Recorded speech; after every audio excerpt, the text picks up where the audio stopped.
আজ আমরা কত অধ্যায়ের পড়াটা শিখব? চতুর্থ অধ্যায়। চতুর্থ অধ্যায়ের নাম কি? জ্ঞানযোগ। এই জ্ঞানযোগ থেকে আমরা আজকে কত নাম্বার শ্লোকটা শিখব? 9 নম্বর শ্লোক। 9 নম্বর শ্লোক কে বলেছেন? শ্রী ভগবান বলেছেন। তা আমরা 9 নম্বর শ্লোকের শব্দগুলো ভালো করে জেনে নিই। জন্ম কর্ম চমে দিব্যম এবং বেত্তি তত্ত্বত তেয়ুক্তা দেহম পুনর্জন্ম নো এতিমামেতি সহ অর্জুন। জন্ম কর্ম চমে দিব্যম এবং বেত্তি তত্ত্বত তেয়ুক্তা দেহম পুনর্জন্ম নো এতিমামেতি সহ অর্জুন। আমরা এখন অনুষ্ঠব ছন্দে পাঠটা করব। জন্ম কর্ম চমে দিব্যম এবং বেত্তি তত্ত্বত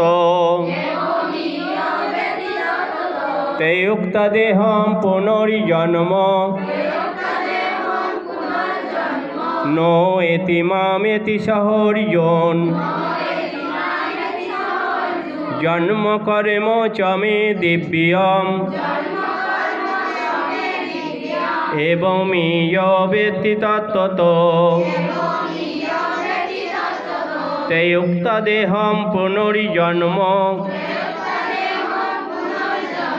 নো এতিমামেতি সহ অর্জুন। শ্রী ভগবান বললেন, আমার এই দিব্য জন্মকর্ম কেউ যদি একবার জানতে পারে তার পুনর্জন্ম হবে না। ওম তৎসৎ। ওম তৎসৎ। ওম তৎসৎ। ওং নমো ভগবতে বাসুদেবায়।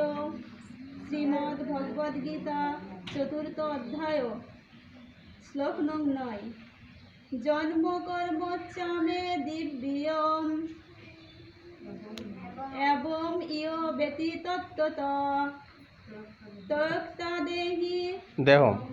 তয়ক্তা দেহম পুনর্জন্ম না এতি মামেতি স অর্জুন। শ্লোক নং 9। শ্রী ভগবান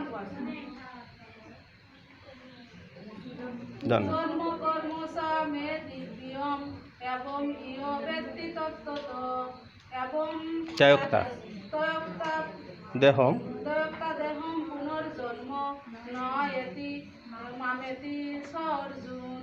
শ্রীমদ্ ভগবদ গীতা চতুর্থ অধ্যায় 9 নম্বর শ্লোক। জন্ম কর্ম চমে দিব্যম ব্যক্তি তত্ত্বত তেয়ুক্তা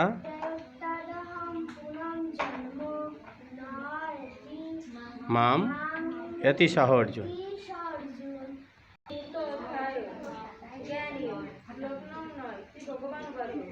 জন্ম কর্ম চমে দিব্যাম এবং ব্যতি তত্ত্বত তয়ক্তা দেহম পুনর্জন্ম নো এতিমাং এতি সহ অর্জুন। জ্ঞানযোগ 9 নম্বর শ্লোক। ভগবান বাসক। জন্ম কর্ম চমে দিব্যাম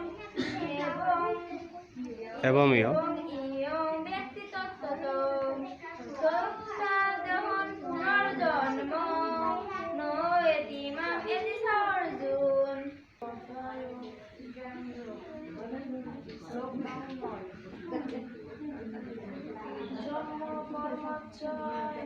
চমে দিব্য এবং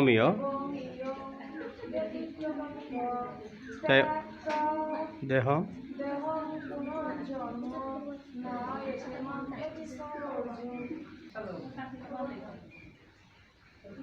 জন্ম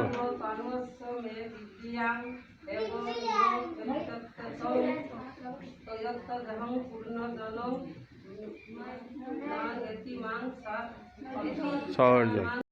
9 নম্বর শ্লোক ভগবান উবাচক জন্ম কর্ম চ মে দিব্যম এবং ইয় ব্যক্তি তত্ত্বত তদেহম পুনর্জন্ম নয়। নয়েতি মাম এতি সর্জুন ভগবতে বাসুদেবায়